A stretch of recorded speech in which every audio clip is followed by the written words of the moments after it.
להתייחס לסוגיית החטופים שאנחנו כל כך מחכים שישובו. חד משמעית, זו חובה מוסרית עליונה להחזיר אותם, ואני חושב שהסיכוי גדל משמעותית.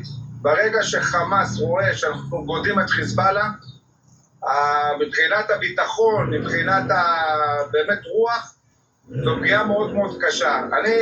מה שככה תפס את תשומת ליבי בנאום של ראש הממשלה, זה משהו שחודשים על חודשים על חודשים אנחנו מדברים איתו, עם שר הביטחון ועם התקשורת.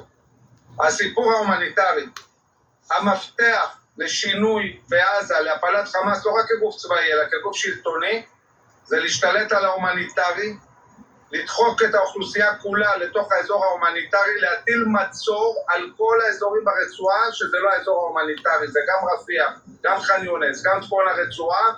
הדרך שלנו למוטט אותם זה מצור.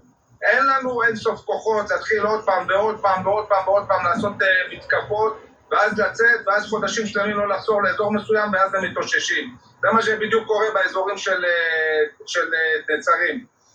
אנחנו צריכים להכריע אותם דרך מצור, שפשוט יביא את המחבלים האלה למצב שמורעבים, אין מים, והם יוצאים ונכנעים.